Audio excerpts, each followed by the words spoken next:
Oke, baik. Selamat sore semua teman-teman yang sudah bergabung. Hari ini kita akan membahas buku The Rate of a Lifetime dari Robert Iger di sesi ML e-book review yang ke-27. Oke, sebelumnya saya ingin share tentang ML e-book Club. Seperti biasa ya, ritual ini.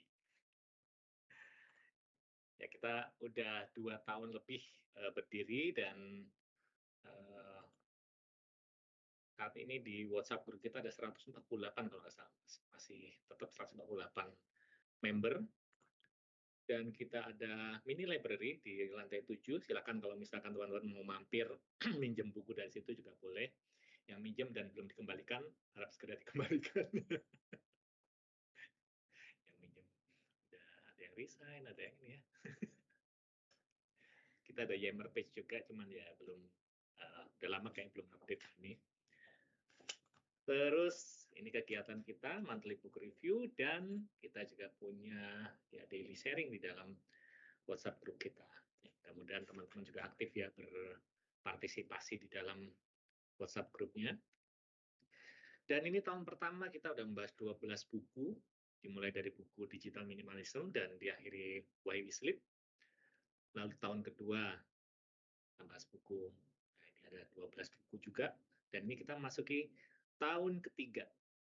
Tahun ketiga dibuka dengan kemarin The Lean Startup, itu ada Aruna kemarin bahas, terus lanjut dengan Mas Sofandri ya dengan Right Kind of Wrong, dan hari ini kita akan membahas The Rate of a Lifetime dari Robert Iger. Untuk minggu depan, bulan depan, kalau misalnya nggak ada yang volunteer mau sharing, saya rencananya mau bahas buku judulnya Blind Side. Jadi kalau ada volunteer ya geser seperti biasanya.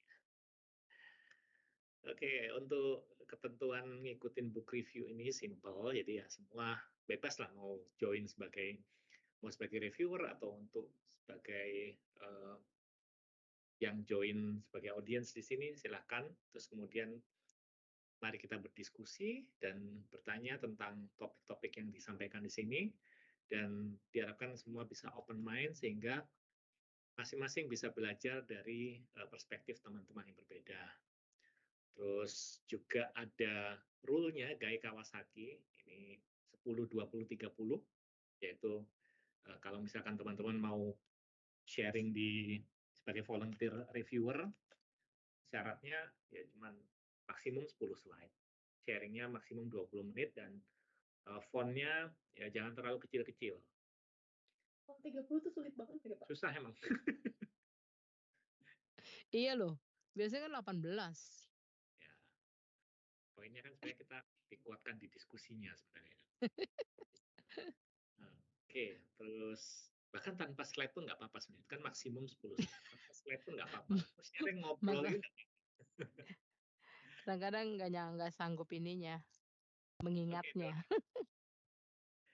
Door prize kita hari ini ada buku 100 Things I Wish I Knew Earlier dari Chris Tahir sama Jacqueline Karina sama di sini ada 3 penulisnya sebenarnya. Satunya Fan, cuman saya nggak tahu Fan itu siapa. saya nyari gambar fotonya dia, kayaknya itu misterius sekali orangnya. Jadi yang saya dapat cuma si Chris Tahir sama Jacqueline Karina. Chris Tahir kita tahu ya dia direktur utamanya Mayapada Hospital. Itu orang Indonesia semua. Orang Indonesia, ini buku bahasa Indonesia ini. Buku bahasa Indonesia. Oh, bahasa Indonesia itu. Yes. Berapa aja, Pak? Kemarin Ini sempat di Gramedia berdua gitu ya dia ya? Bertiga sebenarnya dia.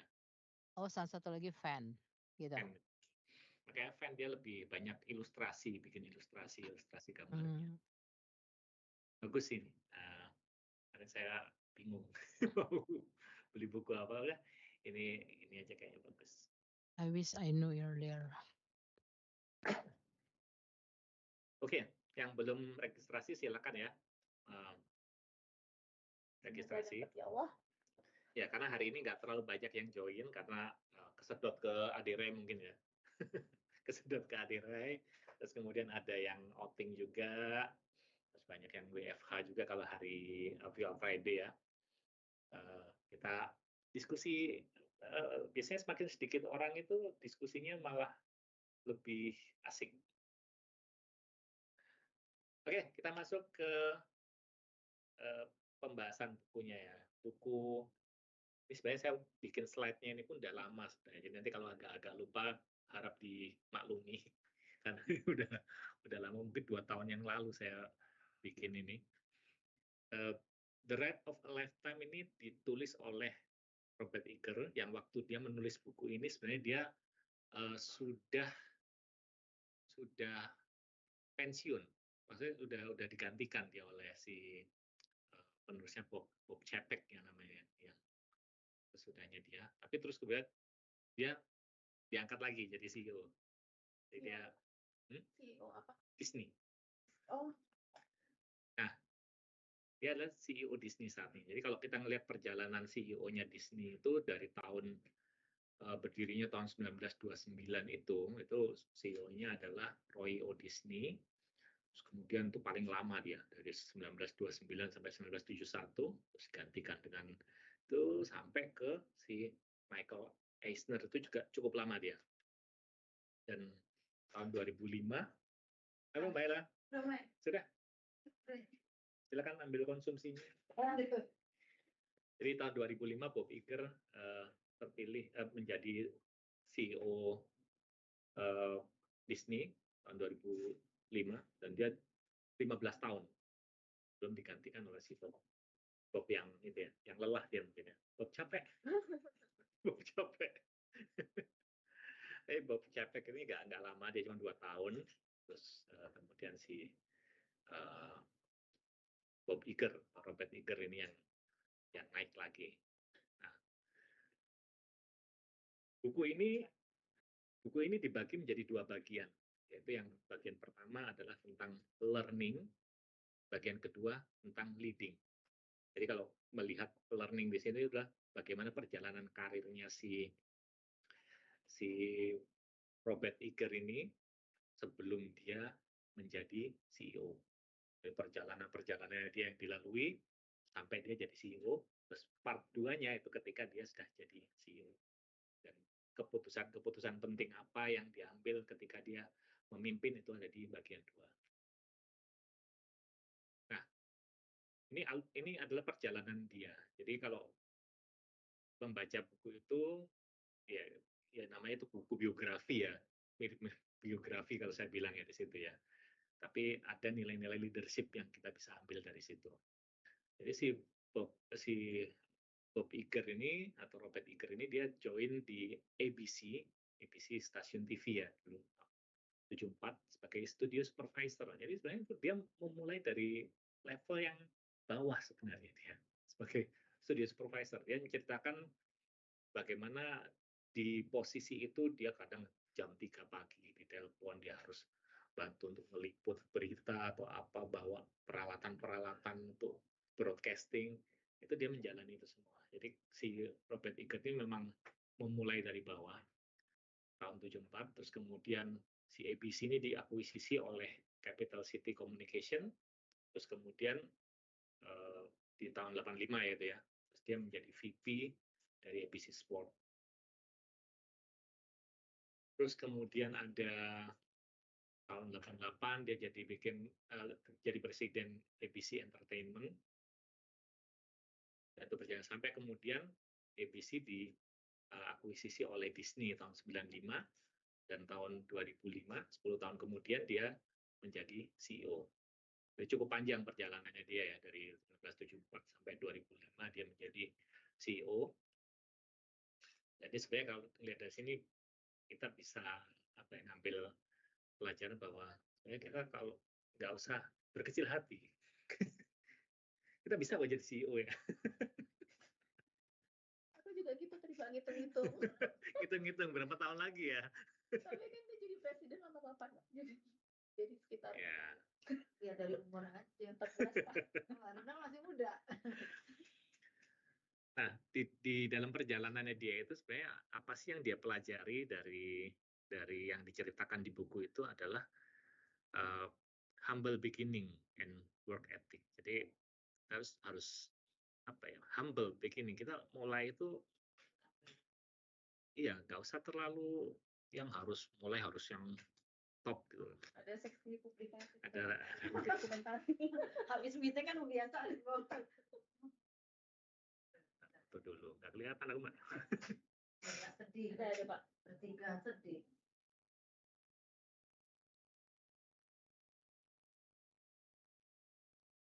Oke, lanjut.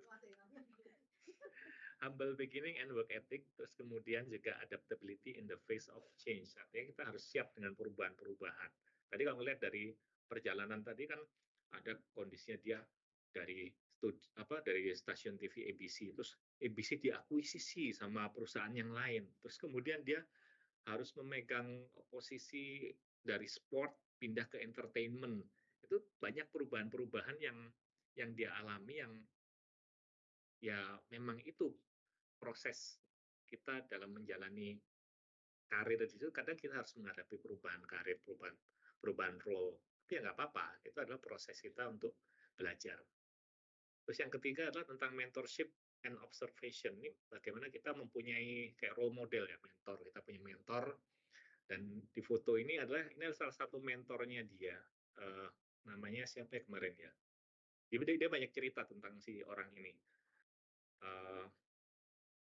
Saya lupa ya namanya, Rune Aldrich atau apa gitu namanya. Dia banyak mempengaruhi, dia berpengaruh besar dalam perjalanan karirnya si Robert Iger ini. Jadi banyak hal-hal positif yang kita dapat pelajari dari buku ini. Terus ada tentang crisis management dan integrity. Ya, integrity ya, kita tahu lah, integrity kita harus punya nilai-nilai yang kita pegang. Karena kalau ngomongin integrity itu kan berarti kan kita walk the talk, kita nggak cuma ngomong aja, tapi kita juga menjalani apa yang kita sampaikan. Terus kemudian taking on bigger roles without the title. Nah, ini penting sekali nih, taking bigger roles without the title. Karena kita kalau dikasih kerjaan tambahan di luar job desk kita, ini di luar job desk saya, protes malah. Nah, ada kali kita harus mau taking on bigger roles ini, walaupun tanpa title. Jadi dapat kerjaan tambahan, tapi itu menunjukkan bahwa kita itu siap untuk di posisi tersebut. Ya, apalagi itu kalau kerjaannya sesuatu yang high profile, lebih tinggi, jangan menolak. Walaupun capek ya. Selama kita punya capacity, kita jalankan, dan itu akan menunjukkan bahwa kita itu pantas untuk di posisi tersebut. Terus nomor 6 adalah learning to lead creatives. Ini kata kreatif ini maksudnya orang-orang yang bekerja di bidang kreatif ya. Kalau tadi kan dia dari sport, dari bidang sport tadi pindah ke entertainment. Di situ dia bekerja dengan banyak tim-tim kreatif yang sebenarnya jauh lebih pintar daripada dia. Dan dia harus memimpin orang-orang tersebut.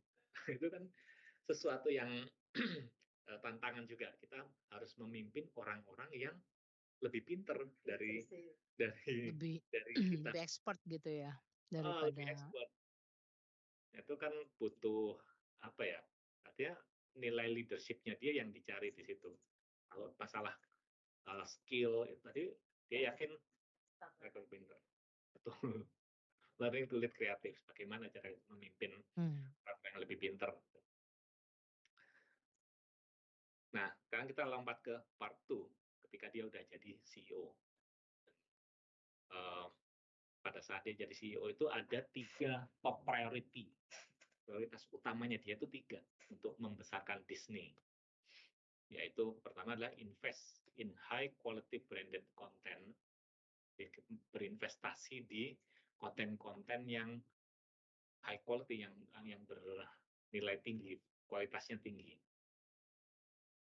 Terus kemudian, yang invest in high quality branded content itu, background-nya sebenarnya karena konten-kontennya Disney pada saat itu dinilai kayak menurun ya kualitasnya. Sehingga butuh satu terobosan besar bagaimana untuk meningkatkan kualitasnya.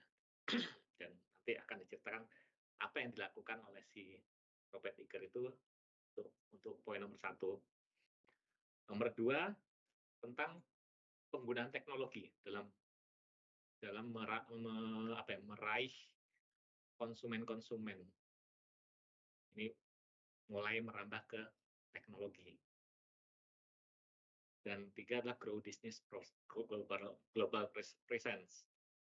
Ini juga masih ada hubungannya dengan konten juga sebenarnya. Tapi let's see di sini. Ini adalah hal-hal yang dilakukan sama dia, akuisisi yang dilakukan oleh si Disney selama kepemimpinannya si Bob Iger. Yaitu pertama tahun 2006, setahun setelah dia memimpin, itu akuisisi Pixar. Pixar itu perusahaan yang nggak main-main pada saat itu ya. Itu perusahaan besar. Dan pada saat itu sedang ada krisis antara Disney sama Pixar. Sama Pixar dulu kita tahu bikin film pertama kali apa? Toy Story. Toy Story kan Disney Pixar ya. Nah, itu mereka ada perjanjian sebenarnya. Tapi Disney-nya itu kayak ada apa ya, kayak melanggar atau apa, sehingga ada ketegangan antara Pixar sama Disney itu. Dan Pixar itu kan dulu yang bikin Steve Jobs kan. Pixar yang bikin Steve Jobs. Salah satu co-founder-nya itu Steve Jobs. Dan ketegangan itu sangat-sangat apa ya, ramai lah pada saat itu. Nah, si Bob Iger itu salah satu targetnya dia adalah menjalin hubungan dengan Pixar lagi, dan bahkan sampai diakuisisi, sampai dibeli si Pixar-nya itu sama si Disney. Dan pada saat itu ada sedikit apa ya, kekhawatiran dari Pixar. Mereka udah biasa dengan budaya kerjanya mereka seperti apa. Mereka takut budaya kerja di Disney itu akan menghancurkan budaya-budaya yang sudah dibangun oleh Steve Jobs dan co-founder yang lain di Pixar. Jadi ada kekhawatiran situ. Ya, akhirnya bisa diselesaikan juga sama si Bob Iger. Terus kemudian tahun 2009 diakuisisi Marvel. Marvel ini juga perusahaan gede pada saat itu. Dan bahkan kalau nggak tahu, Marvel itu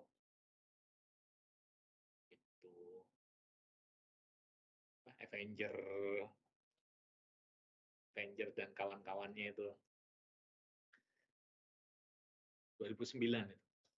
2012 saya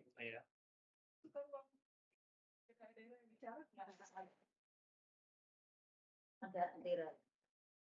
Bisa ada Ade Pak. Ada Ade Bimbi. Nah, terus 2009 Marvel diakuisisi. 2012 Lucasfilm. Tahu Lucasfilm? Bukan itu kan Jar Jar Binks. Star Wars. Dan Star Wars itu kan ibaratnya si George Lucas ya kan. George Lucas yang punya Lucasfilm itu adalah karya terbesarnya George Lucas, sehingga pas mau diakuisisi itu si George Lucasnya agak enggan lah, maksudnya ini karyanya dia mau dipakai di Disney, mau dibeli sama Disney, dia takut kalau misalkan nanti legasinya si Star Wars ini bakal hilang, kehilangan marwahnya. Itu, tapi ya itu si Bob Iger itu bagaimana dia bisa menjawab semua kekhawatiran dari orang-orang tersebut, sehingga orang tersebut mau dibeli perusahaannya. Itu buku ini banyak bercerita tentang bagaimana strateginya dia. Dari mulai Pixar, Marvel itu kemarin dia tantangannya justru dari dalam, bahwa ada ketakutan bahwa Marvel itu tokoh-tokohnya kayak bukan Disney banget gitu. Disney kan terkesan yang princess Marvel, Avenger, kayak bukan Disney banget gitu. Tapi terus dia bisa merubah mindset itu. Akhirnya bisa diakuisisi tanpa banyak tantangan dari dalam juga. Terus kemudian BAMTech ini ada BAMTech Media ya. Ini adalah yang untuk menjawab poin kedua. Tadi kan high quality content, tadi yang terkait akuisisi 3 perusahaan tadi. Terus kemudian BAMTech itu cikal bakalnya Disney Plus. Oh, itu Cikal bakalnya Disney Plus itu adalah yang BAMTech. digital itu ya. Jadi dia membeli mengakuisisi si BAMTech Media ini dan mengembangkan aplikasi tadi mobile application untuk streaming lah ya, streaming application. Dan tahun 2019 terakhir adalah dia mengakuisisi 21st Century Fox. Itu apa, Pak? Dia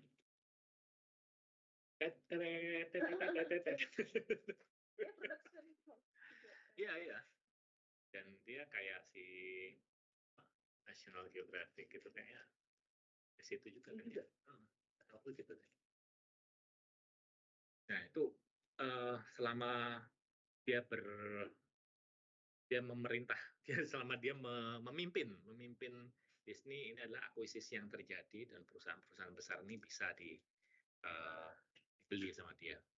Selain itu dia juga ada membangun Disneyland, apa namanya kalau yang di Disneyland ya, kalau yang di Tokyo di Disneyland kan ya. Ya, dia bangun di Shanghai pada masa kepemimpinannya dia.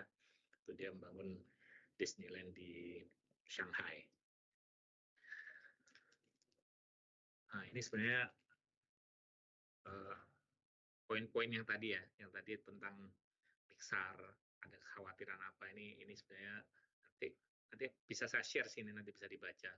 Jadi bagaimana sebelum akuisisi itu relationship-nya Disney Pixar seperti apa, Steve Jobs,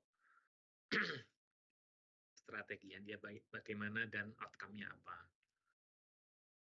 Di sini kalau di slide ini masing-masing kita nanti akan belajar tentang nilai-nilai yang dipraktekkan sama si Robert Iger ini, ya, tentang optimisme, authenticity apa sih artinya? Otentik, kita jadi apa adanya lah kita itu. Keaslian, fokus sama fairness, keadilan. Terusnya Marvel sama yang tadi.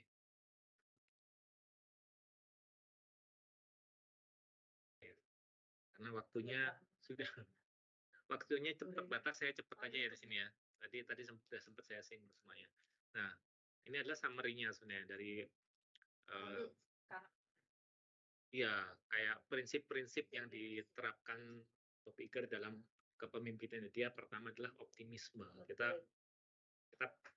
dalam memimpin sebagai leader itu harus punya optimisme. Kalau misalkan leadernya aja udah nggak optimis dalam satu kondisi, ya gimana dia mau memastikan timnya bisa optimis juga. Jadi optimisme itu penting. Kerjaan gue kalau Iya. Kedua adalah courage atau keberanian dalam mengambil keputusan ya. Karena keputusan itu kalau kita nggak berani ngambil risiko, ya kadang-kadang ya udah kita main safe aja itu. Padahal kalau kita bisa berani menimbang dan mengambil decision yang sulit, mungkin ada sesuatu yang lebih baik lagi yang kita akan dapatkan. Ketiga, fokus. Harus fokus, ini dipraktekkan dia pada saat saya mendadak lupa semua ya isi bukunya ya. Padahal kemarin fokus, kemudian decisiveness ya, ketegasan ya kalau salah ya. Tegas, dan curiosity, keingintahuan. Kayak tadi waktu learning kan dia belajar tentang entertainment, bidang yang dia nggak familiar sama sekali sebelumnya, tapi terus ada keingintahuan di situ, gimana sih cara kerja tim kreatif itu seperti apa. Terus kemudian fairness ini keadilan. Ini dia praktekkan pada saat dealing dengan si Steve Jobs tadi ya, untuk memperbaiki hubungannya dengan si Steve Jobs tadi itu kayak dia dia apologize. Dia waktu di bukunya dibilang dia minta maaf. Dia sebagai CEO Disney meminta maaf atas yang terjadi krisis ketegangan yang terjadi sebelumnya. Sebelumnya juga gara-gara dia juga. Zamannya dia sebelum CEO-nya, sebelum CEO sebelum dia, si Michael Eisner itu. Ya, saya terus gara-gara baca buku ini saya sampai nonton di YouTube ada video waktu si Steve Jobs launching iPod ya dulu ya, iPod yang color, iPod yang udah warna itu kontennya Disney ada di situ dan dia diundang si Robert Iger ini diundang ke acara launchingnya itu dan dia speech di situ. Keren sih, saya nonton videonya itu. Thoughtfulness apa ya? Penuh pertimbangan. Perhatian. Itu lebih terhadap orang atau bisa semuanya sih ya. Lebih ke orang, kepedulian, kesadaran. Kepedulian. Ini sebenarnya bisa saya hubungkan dengan kejadian di awal buku itu ya. Di awal buku kita halaman pertama dia membuka bukunya dengan penjelasan tentang kejadian sebelum apa itu namanya, launching ya, launching atau apa itu, kalau peresmian Disneyland Shanghai itu ada satu kejadian yang menimpa salah satu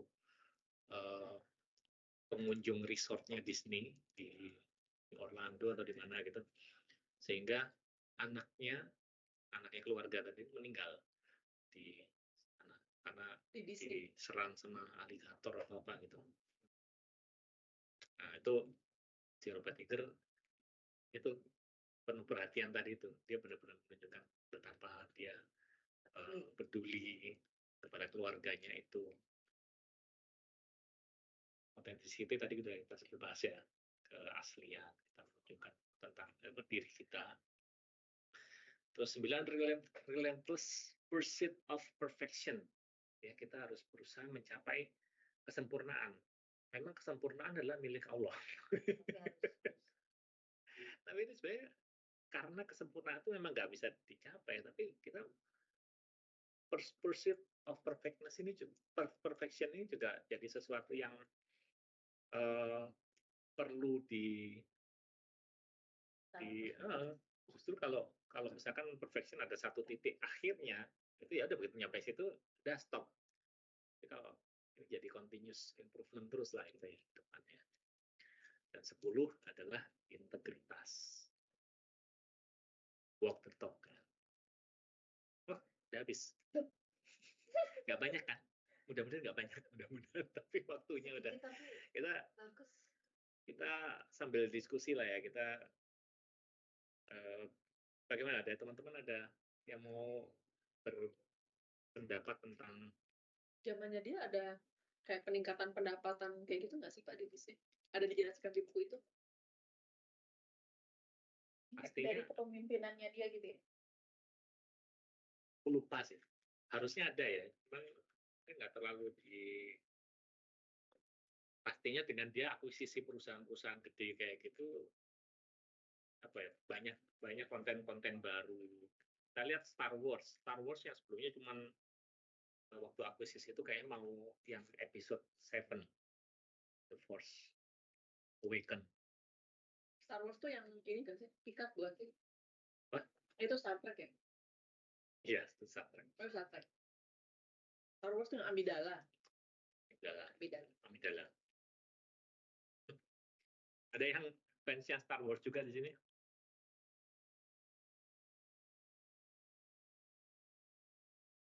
Saya lumayan apal. Gue juga apal. Dulu apal, sekarang lupa.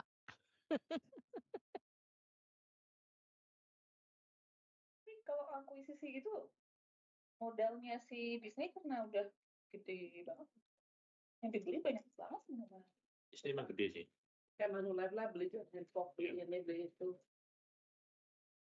Tapi John Hancock tuh gede juga tahu di Amerika sana. Tapi bukan berarti dengan duit banyak itu terus beli di yang kayak 21st Century Fox itu dia ada saingan sebenarnya waktu itu, dan dia nggak mau melebihi dari nilai tertentu gitu. Kayaknya ya udah kalau memang itu pasti dapat. Tapi yang menarik tuh yang dia tuh kan ngambilnya yang gede-gede, dan artinya tuh yang mereka juga udah expert, udah stabil gitu ya. Paling nggak tuh udah terkenal juga di industri gitu kan, kayak nama-nama itu kan udah cukup besar gitu ya.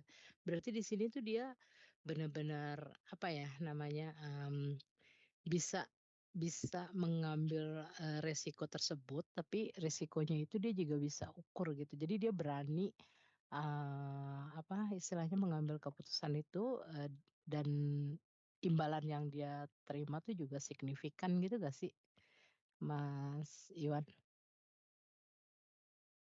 Pastinya iyalah, dengan bisnisnya sih, maksudnya dengan dia contoh ya, dia ngambil Marvel, dia ngambil Lucasfilm, betapa banyak penggemar Star Wars di dunia ini. Lihat aja nih, penggemar Star Wars di seluruh dunia itu kan banyak banget. Dan dengan dia membeli itu, artinya kan dia terus kemudian bisa bikin konten-konten baru, episode-episode baru. Bahkan kayak Mandalorian, ada yang nonton nggak Mandalorian? Itu kan kayak percabangan dari Star Wars tadi. Star Wars One itu kan antara episode 3 dan episode 4 itu dibikin di situ. Mereka jadi punya banyak opportunity dan mendapatkan banyak ya tadi pangsa pasarnya adalah para penggemarnya Star Wars tadi.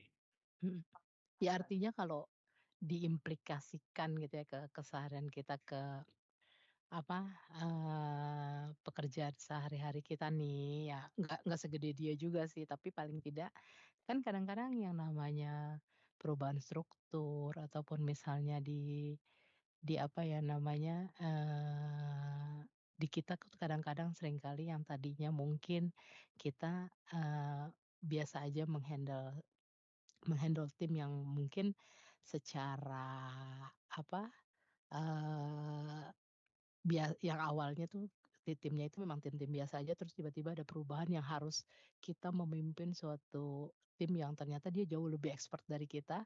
Di situ tuh intinya kita bisa harus membangun kepercayaan bahwa kita tuh mampu dan berani mengambil resiko itu gitu ya. Secara confident-nya itu kita memang harus benar-benar, kan dia tuh kelihatan banget gitu bahwa dia tuh confident bahwa dia mampu, dan akhirnya bisa membuktikan bahwa dia menjadi lebih hebat dari yang sebelumnya gitu gak sih, Mas Iwan dan teman-teman?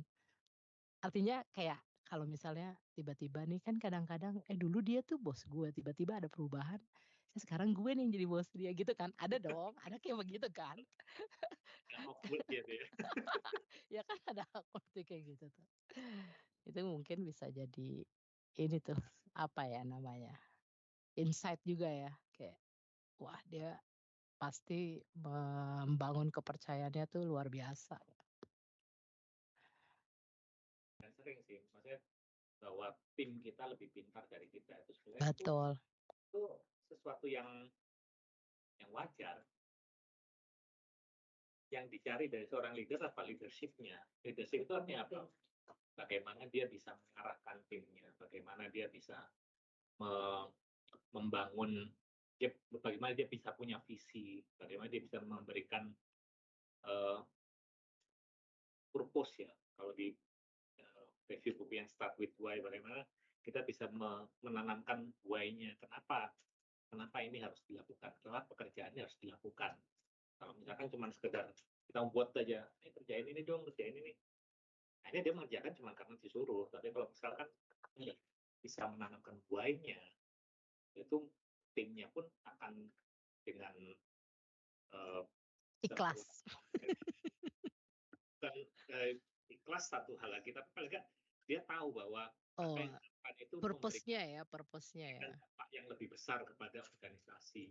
Bahkan Betul, mungkin betul, lebih betul. powerful lagi kalau bisa kita seorang leader bisa menjelaskan bagaimana kerjaan yang dia kerjakan tadi itu akan berdampak pada pengembangan dirinya dia.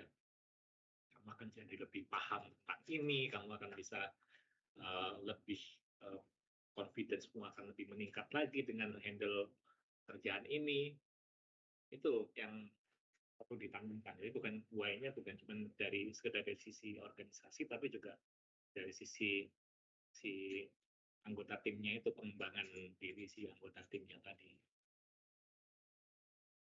Sehingga timnya juga jadi lebih respect kalau dia punya kemampuan yang ternyata cukup bagus gitu ya.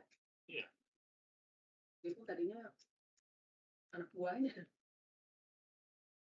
Terus realita di sekitar kita kan kayak gitu kan, anak buah yang ngerjain, terus nanti report ke misalnya di review gitu kan, biasanya kayak gitu kan. Ya tadi kembali ke masalah what dan why-nya tadi, sama why-nya.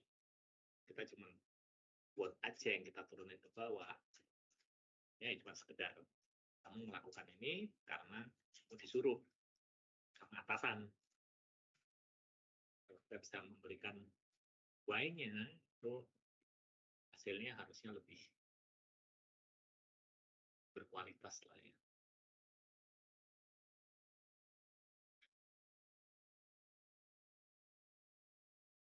Ada lagi yang mau sharing dari teman-teman di sini? Ada yang punya pengalaman tentang pengalamannya memimpin, atau mungkin punya pengalaman dipimpin oleh seseorang yang menurut teman-teman di sini inspirasional?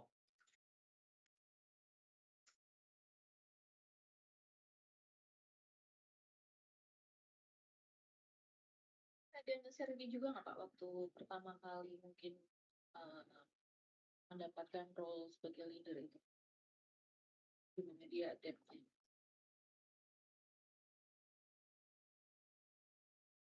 Dari tadi aku ada kondisi di mana dia itu sempat ya kayak tadi yang diceritakan Mbak Yuli, kalau nggak salah ya, itu ada kondisi dia awalnya dipimpin sama orang tersebut, masih ada. Itu kemudian satu titik dia jadi peer-nya. Bukan sampai jadi atasannya sih tadi ya, Mbak Yuli ya, jadi peer-nya gitu. Itu bagaimana dia memanage relationship-nya. Yang mesti harus baca ulang nih kayaknya. Bukunya bagus sih menurut saya. Ini banyak memberikan insight tentang leadership. Leadership, betul. Di Gramedia ada. Waktu itu ada ya. Itu tadi kan judulnya ya? Masih The Ride of a Lifetime. yang ada di buku tadi, di kan? Kayaknya kalau dengar yang tadi Mas Iwan cerita itu, kayak nggak cuma soal leadership, dia itu juga kayak menekankan apa sih, prinsip kepemimpinan optimisme kayak gitu ya, berani. Terus dia mau belajar gitu, komunikasi itu udah pasti jelas lah ya. Sama tuh kayak dia, kayak tadi aku bilang tuh kayak dia ambil take risk gitu, ambil resiko, inovasi kayak gitu kan ya dia ya. Berani apa sih, mengambil atau menerima perubahan. Terus kayak dia juga bisa membangun hubungan yang kuat gitu kan. Jadi kayak berarti dia membangun budaya perusahaan yang baru dengan komunikasi yang gimana ya, maksudnya tuh kayak terbuka gitu mungkin ya, sehingga kayak dalam tim tuh jadi penting gitu buat menuju kesuksesan itu. Sama ya dia tuh kayak belajar juga kali ya dari kegagalan-kegagalan dia yang ada, sehingga dia tuh jadi ada kesempatan belajar. Ini kayaknya banyak banget gitu, bagus banget gitu kalau aku dengar tadi dari cerita Mas Iwan tuh buku ini. Walaupun memang itu kelihatan dia ya memang besar gitu ya, tapi kalau kita sempitin terus diterapin ke keseharian kita sih mungkin juga itu cukup bisa masuk. Disney itu perusahaan besar, cuman di kepemimpinan CEO yang sebelumnya itu banyak sekali ketidakefisienan. Jadi kayak semua decision tuh harus naik sampai top. Jadi lama. Jadi lama. Yang satunya lagi. Yang Bob yang satu. Yang Michael Eisner. Oh. Michael Eisner ya. Gue pikir yang Bob capek itu. Makanya capek. Nah itu kan sama kayak kalau dulu kita di Manules kan agency gitu. Nah harus itu dari itu yang dirubah sama si. Misalnya rekrut, makanya kan saya rekrut nih harus ke GM dulu, habis itu BSM naik. Jadi apa? Jadi kayak nggak ada empowerment ke bawah, yang terjadi. Bahkan waktu itu pernah ada satu interview gitu si Michael Eisner di interview CEO yang sebelumnya tadi ya, di interview dia dengan bangga bilang, oh ini di gedungnya di sini waktu itu, ini lantai untuk ini itu saya sendiri loh yang milih. Padahal itu bukan itu kan bagus ya. Itu kan menunjukkan bahwa setiap decision di perusahaan itu sampai urusan milih lantai aja harus CEO yang milih. Yang otoriter mungkin kayak gitu Mas Iwan. Ya, cuma kan jadinya semua decision jadi lama. Semua keputusan lama. Dan lama dan tidak berkembang cepat ya. Karena proses. Lalu setiap ada perubahan, misalkan ada kebijakan perubahan tarif misalkan untuk Disneyland di Tokyo atau di mana, itu untuk pengajuan plan perubahan tarifnya itu harus sampai naik sampai ke pusat dulu. Di pusat dia ada satu tim strategik lah yang akan memberikan decision boleh apa enggak ya. Wah itu tuh perubahan persis kayak di Manules itu urusan rekrut. Makanya dulu kan rekrutannya kecil karena interview 1, interview 2, atasan kita harus ACC, atasan terus. Nah, sekarang pangkas tinggal rekrut masuk. Keputusan jadi tersentralisasi di sini. Padahal banyak sekali urusan di perusahaan yang harus diambil gitu. Semuanya harus ke situ, di sini ngantri, akhirnya di bawah inovasi nggak jalan. Jadi itu kurang berkembang, itu kan salah satunya. Sama itu tuh, iya, itu tuh kayak nggak akan, kayak begitu tuh jeleknya ya. Kalau misalnya kayak tadi Mbak siapa tadi bilangin tuh, itu nyari suksesor tuh susah setengah mati tuh. Karena buat dapetin yang di bawah bisa punya kualitas leadership karena mereka tidak pernah mengambil keputusan itu akan sulit. Setuju gak? Oh yang pendapat saya barusan. Iya, iya kan. Mbak Ella itu. Tapi kalau kayak sorry. Kalau Iya, kayak karena gitu jadi artinya kurang tanggung jawab, terus apa krisis PD ya, karena nunggu dari atas dulu baru ACC baru kita. Oh iya, benar. Kalau sekarang kan kita dikasih tanggung jawab otoritas atau enggak, kalau enggak kan berarti kita yang rugi gitu kan. Selama objektifnya tercapai. Ya. Tapi itu bisa dibilang ada untrust dari atasannya nggak ya gitu, maksudnya artinya belum ada orang yang memang belum bisa dipercaya untuk menggantikan dia gitu, atau misalkan belum ada orang yang bisa memberikan assessment seperti dia sehingga bisa memutuskan sesuatu gitu. Itu nggak sih, bisa jadi kayak gitu juga kan sebenarnya. Ada dua sisi sih Mbak yang sebenarnya kita juga nggak tahu yang mana. Sisi pertama adalah kemungkinan memang anak buahnya belum semuanya belum siap untuk mengambil keputusan. Tapi masa iya sih segitu banyak orang semuanya nggak siap? Makanya. Ini masalah dianya mau ngasih apa enggak gitu ya sebenarnya. Atau sisi kedua dianya otoriter, dia emang nggak mau ngasih kesempatan, jadi semuanya mau dia one man show gitu loh, pengen semuanya tuh dia yang kelihatan bersinar, yang lainnya tuh enggak gitu. Sebenarnya kan kalau kayak gitu, kenapa anak buahnya nggak berani ngambil keputusan? Mungkin ada histori, kembali ke buku yang The Right Kind of Wrong yang bulan lalu ya, bahwa harus bisa membudayakan learn from failure.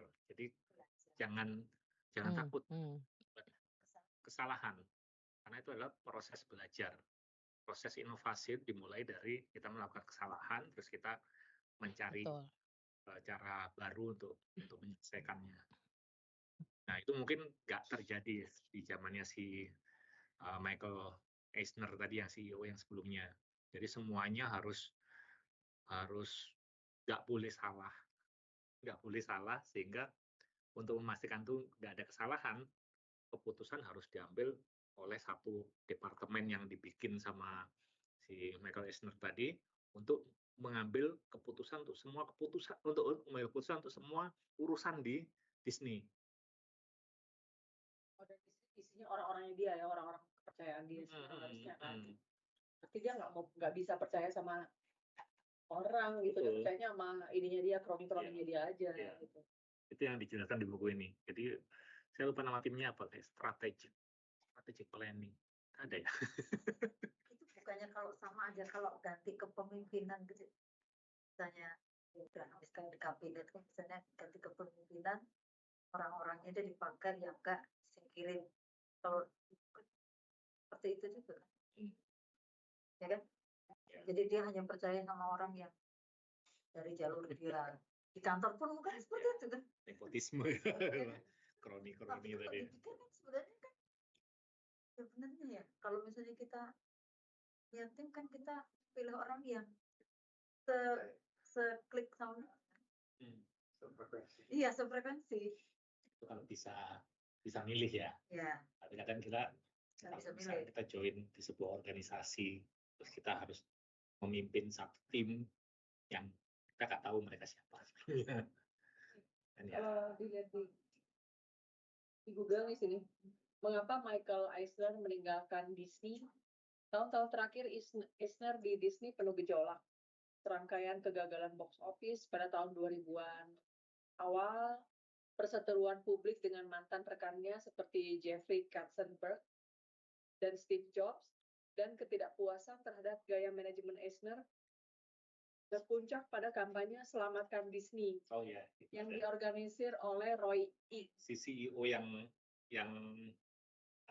bukan itu ya. Jadi ada keponakannya si Walt Disney ya, itu dia kayak masih punya kepedulian lah terhadap Disney. Walaupun dia sebenarnya sudah bukan manajemen, dia kayak masih jadi board of commissioner itu kayak komisaris ya. Dan dia itu mengkritik kepemimpinan si Eisner tadi, kayak bikin kampanye tadi Save Disney. Itu pada saat si kepemimpinannya Robert Iger itu di manage semuanya, jadi kayak siapa tadi namanya si Roy Disney tadi ya. Roy Disney itu dia diberi satu kayak penghormatan lah itu ya. Kalau si Eisner kan kayak bener-bener dijauhin, kayak dikucilkan. Nah, itu makin memperuncing konfliknya sebenarnya. Tapi kalau si Iger dia malah mendekat dan diberikan penghormatan sih sebenarnya. Detailnya saya lupa, cuman ada penghormatan yang akhirnya membuat dia lebih calm si Roy Disney tadi itu. Dan itu pendekat banyak banget yang dipakai sama si Iger ke Steve Jobs, ke tadi Roy Disney, terus ke George Lucas. Itu semuanya pendekatan dia udah memahami pendekatan emosional. Dia udah memahami sebenarnya apa sih yang jadi pendekatan emosional. Jadi dia memahami bahwa kayak misalnya George Lucas itu punya kekhawatiran bahwa Star Wars akan citranya bakal dirusak oleh Disney. Dia bikin pendekatan, dia memahami kekhawatiran itu sehingga dia memastikan bahwa untuk seri-seri Star Wars berikutnya itu akan tetap menjaga apalah gitu. Lupa, tapi itu bisa meredam si George akhirnya dia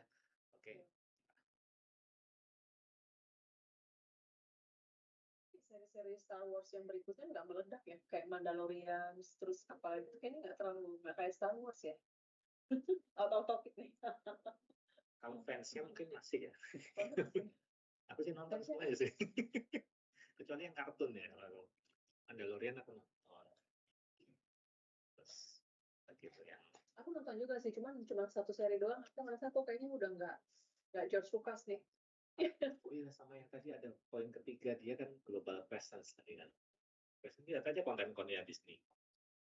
Ada yang tokoh utamanya itu kan serba Amerika, serba kulit putih dulu kan. Kan kesini kan ada tokoh utamanya yang kulit hitam. Pocahontas kan, yang atas Indian kan ya. Terus Snow White.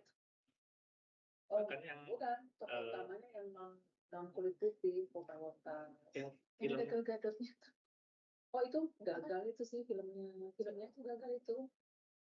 Snow White tapi yang jadi Snow White-nya Halle Berry. Bukan Halle Berry. Bukan Halle Berry, siapa? Lupa. Pokoknya kulit Amerika Selatan. Latin. Aduh siapa? Itu sebenarnya untuk menjawab yang global presence tadi. Jadi konten-konten menyesuaikan dengan culture dari masing-masing wilayah. Moana kan dia apa Mikronesia ya, Polinesia itu. Moana Disney ya? Moana Disney. Moana terus lagi. Kalau Marvel apa ini ya box office-nya setelah Disney? Banyak yang kemarin yang Avengers apa The End of the World itu yang ada yang ada Endgame. Oh ya itu bagus sih. Yang ada itu apa batu apa gitu. Batu apa gitu. Gue lupa batu ini si Thanos sih yang punya si Thanos. Infinity Stone. Iya. Itu zamannya Disney ya? Itu udah zamannya Disney. Kayak Marvel penggemarnya dia kan baca komik dulu kan, banyak komiknya Marvel gitu. Marketnya di capture semua sebenarnya. Star Wars, Marvel, Pixar. Tapi bisnis kan masih sepenuhnya punya Amerika. Oh udah dijual. Sekarang kan udah dijual kan? Belum ya? Jangan sampai. Mungkin dijual ke Indonesia kan? Jadi sinetron. Jadi Gatot Kaca.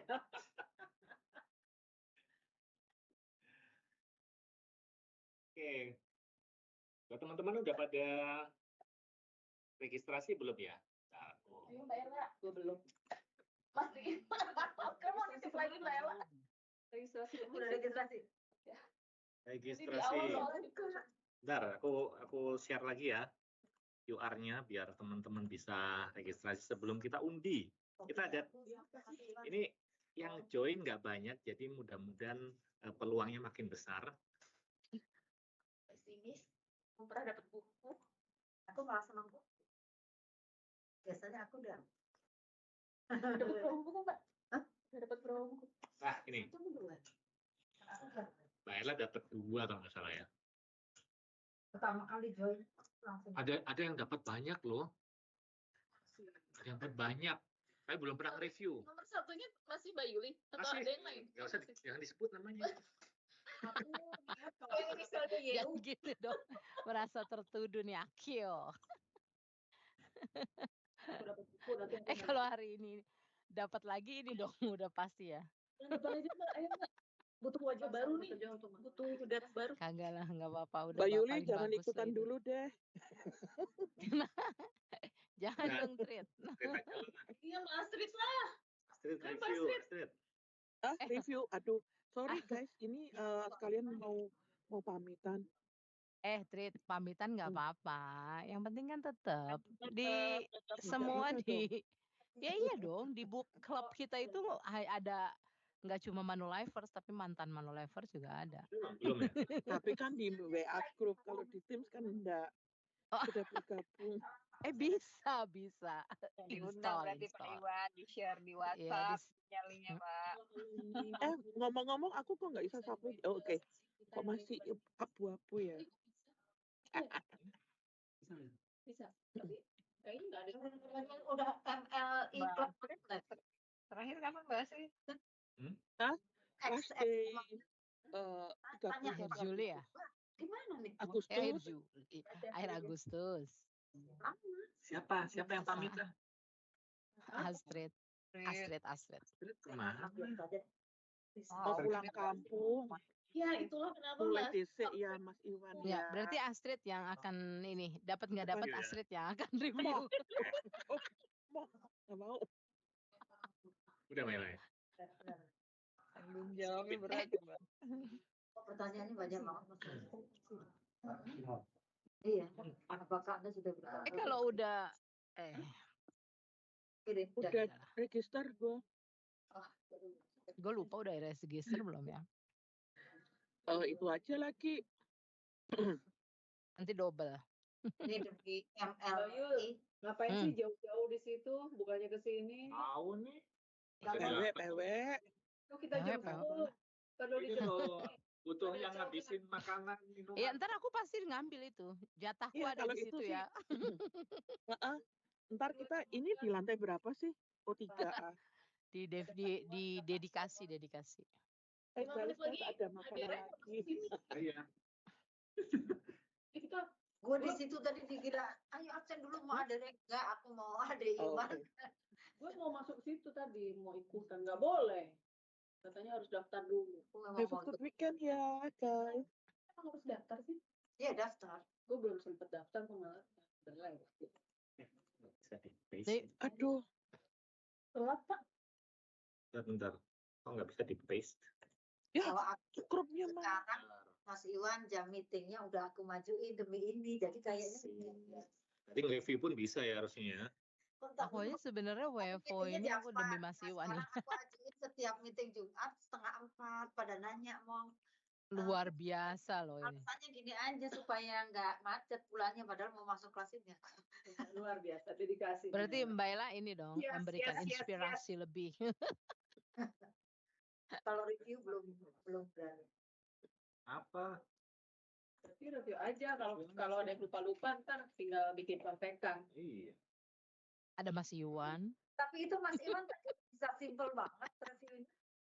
Oh Lah dia kan dia pagi sarapannya buku. Iya, dia Makan siang buku.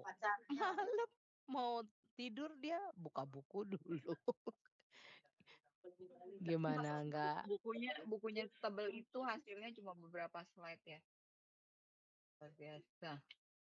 Itu kan apa seninya mereview buku itu kayak gitu. Bagaimana dengan 10 slide kita bisa menyampaikan intisarinya. 400 halaman jadi satu paragraf sinopsis ya Mas ya. Yuli double tuh Mas nanti diomelin. Oh iya. Berarti kalau muncul nama Yuli itu berarti enggak itu. Ada yang double nggak? Yuli yang merahnya dihapus Yuli yang merah. Ada yang namanya belum muncul nggak? Ini nama aku belum ada. Siapa? Tuh, mungkin tadi salah nulis tuh. Si Evita. Salah itu ada. Astrid kok belum ada Astrid? Udah merah. Oh, Astrid merah sama kayak Yuli. Ya, semua kan ya. Oke, kita Yuli jujur loh. Kita mulai dengan 3 voucher MAP 100.000. Asik. Maksud sih nggak dapet salah satunya. Pak, ini harus daftar dulu ya Pak. Iya. Tadi tuh yang di apa? Scan barcode-nya. Kenapa ada yang belum tadi siapa? Ada yang belum Mas Iwan? Siapa? Aku ketik langsung aja. Nih, Mbak GR. Ada Mbak GR. Hai. GG Pak. Itu Erasita ada, GR. GR. Girti Sarah Pak, Mami. Oh, GG. GG, iya. GG udah GG Mami. GG. Oke. Ada lagi ya? Bagi baterai dong. Semua ya. Shutdown tiba-tiba. Kita mulai voucher 3 voucher MAP 100.000. Aku sambil nyatet ya, takutnya kelupaan ntar. Tulisnya ada di, aku soalnya nggak pernah nagih Pak. Dulu pernah dapet kayaknya aku belum nagih. Aku aja belum dapat. Apa sih lagi? Kalau dapet voucher. Aku berapa kali sih Mas Iwan? 2 kali atau 1 kali Lihat voucher? aja di chattingan yang biasanya kalau habis acara kan sharing. Kalau aku itu deh. Lagi maksudnya ngambil itu. Orangnya nggak ada jadi nggak enak ini. SR. Voucher ya, voucher dulu ya kita ya. 1, 2, 3. Yang pertama, voucher 100.000.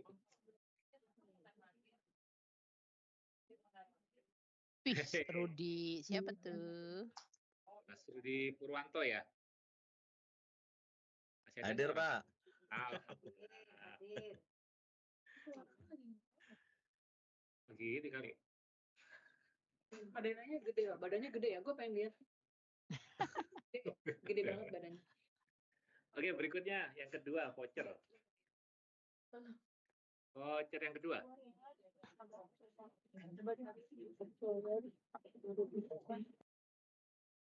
Wih, Astrid, traktir. Astrid, selamat. Selamat. Lumayan. Lumayan, Trit. Yang Kumpulin ketiga, sama yang Trit, ya. kemarin. Makan-makan, Yang Trit. kemarin. tuh kan. Wih, Mbak Ella. Mbak Ella emang rezekinya luar biasa. Luar biasa. Mbak Ella pengen buku padahal. Pengen buku aku. Ya udah Mbak Iya, Ella, pengennya mapnya voucher. beli buku. Vouchernya buat beli buku. Tapi alhamdulillahnya dari pertama gabung sudah dapat buku terus. Makanya aku kalau nggak datang Belum lagi closingnya, belum lagi dapat. Enggak, kalau ini aku ya senang kalau diskusi kayak gini nih sama Bikin ini ya. jadi mengasah apa. Oke, hadiah utama. Buku 100 Things I Wish I Knew Earlier dari Grace Tahir, Van sama Jacqueline Karina. Ya, mari kita putar. Uhuy.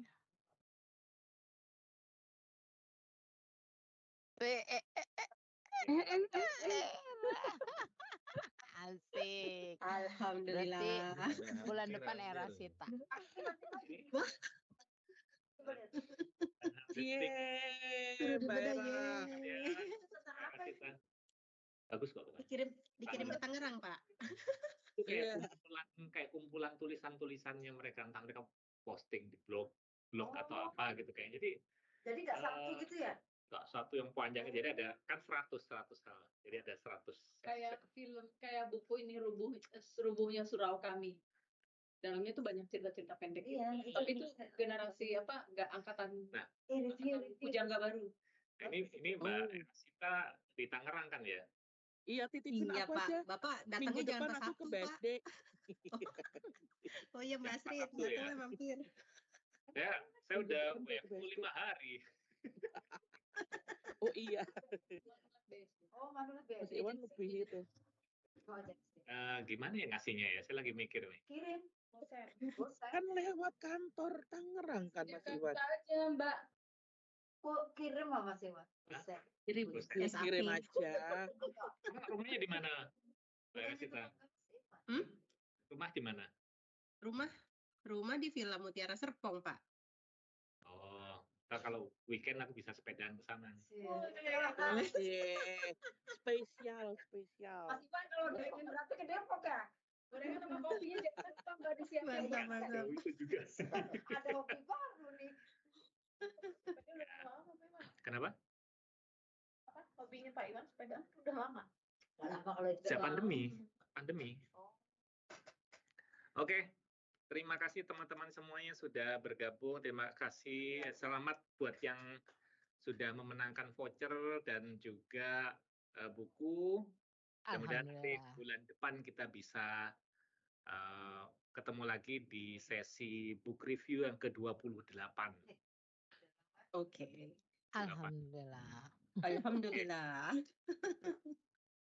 Oke, sebelum berpisah kita foto dulu ya. Ya, kalau foto gue turun deh tuh. Turun apa?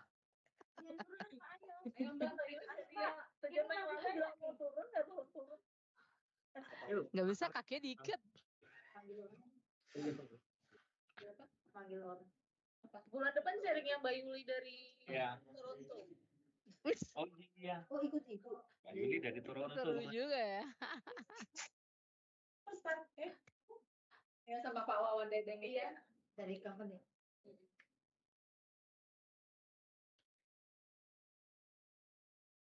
Karena ini rajin makan. Nak, sini. Ya, kepalanya nanti kegetok.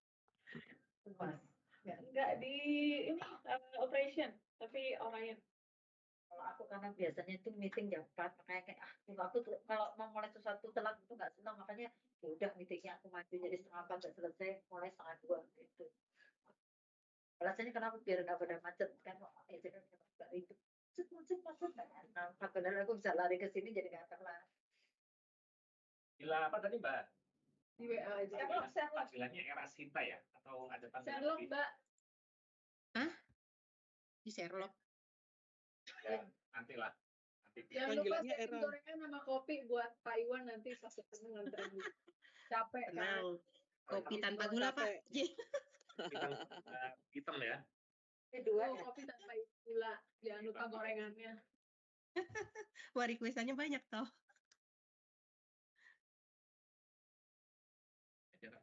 kelihatan.